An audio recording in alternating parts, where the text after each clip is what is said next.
cela dit, j'école à 6h30. Ici, à Télématin, on connaît, puisqu'on commence à 6h30. Voilà. Donc, on a mis notre petite dose et on est à table tous les jours, nous. Allez, on commence par qui?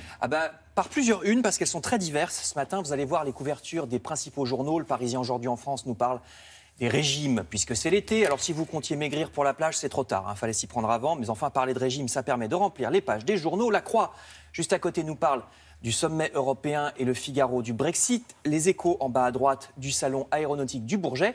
Alors bien sûr, tous ces sujets sont intéressants, mais vous remarquerez qu'il y a un autre sujet qui a complètement disparu alors qu'on crevait de chaud sur les 3/4 de la France jusqu'à hier, et que ce sera encore le cas aujourd'hui pour les Grenoblois ou les Lyonnais.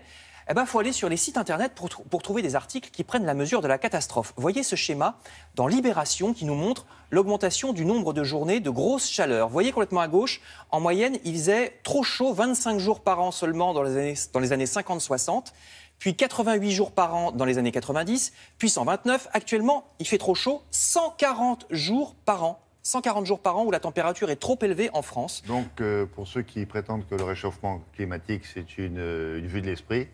Oui, non, mais ça, c'est une certitude qu'ils disent n'importe quoi, ces gens-là. Bon, alors, trop chaud, 140 jours, ça peut être un peu trop chaud. C'est pas forcément la canicule épouvantable qu'on vient de vivre.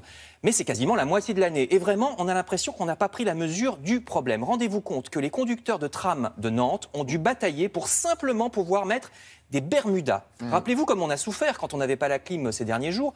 Les conducteurs de tram nantais ont dû aller jusqu'à menacer de travailler en jupe. Ils l'ont fait.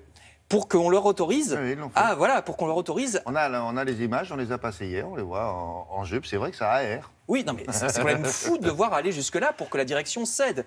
Le Bermuda, c'est quand même pas une transgression abominable. On n'est quand même pas tout nu. Il faisait 38 degrés sur l'ouest de la France hier, sans compter. Nous dit le même article du Parisien, sans compter que les admissions aux urgences ont bien sûr augmenté. Même des enfants ont eu des malaises à cause de la chaleur et évidemment les personnes âgées. Cette absence de réaction des autorités est choquante, nous dit Alternatives économiques. La pollution du fait de la chaleur et de la circulation automobile, cette pollution est responsable de graves problèmes respiratoires et il a fallu plusieurs jours rien que pour mettre en place la circulation différenciée. L'État manque de courage dès qu'il s'agit de toucher à la voiture qui provoque pourtant à la fois pollution et réchauffement climatique. Il y a 48 000 morts par an à cause de la pollution de l'air. 48 000 morts, 15 fois plus que les accidents de la route en France. Avez-vous beaucoup entendu le ministère de la Santé ou celui de l'Environnement ces derniers jours? Non, dit l'article Libération, écrit que ce serait comique si c'était pas si grave. C'est à chaque fois le même processus. Les grosses chaleurs sont annoncées, les organismes de surveillance lancent une alerte. L'État ne fait rien ou peu ou trop tard. La France est poursuivie en justice par la Commission de Bruxelles pour la mollesse de sa réaction. Et au niveau international, on sera presque 10 milliards d'habitants sur Terre dans quelques années. Donc ça veut dire encore plus de consommation d'énergie, de pollution, de réchauffement climatique. Est-ce qu'on a entendu les gouvernements internationaux parler de limitation de la natalité? C'était la mode dans les années 70, je me rappelle, mais plus maintenant. On ne parle plus de limiter la natalité. Et pourtant, ce réchauffement climatique entraîne des dépenses énormes. Le Parisien nous rappelle qu'il y a eu de nombreux retards dans les trains ces derniers jours. Ouais. Parce que les matériels ne supportent pas la chaleur, c'est la photo de droite.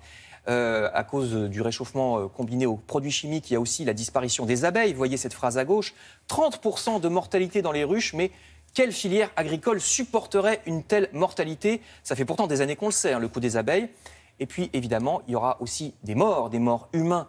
Rappelez-vous la grande canicule de 2003 et les nombreuses victimes chez les personnes âgées. Or, la France est de plus en plus âgée, nous disent ces deux articles de La Croix et du Figaro. Est-ce que dans 30 ans, ça veut dire que les Français âgés mourront par dizaines de milliers ou bien au mieux seront confinés chez eux avec la clim pendant la moitié de l'année, avec interdiction de sortir pour cause de canicule quasi permanente?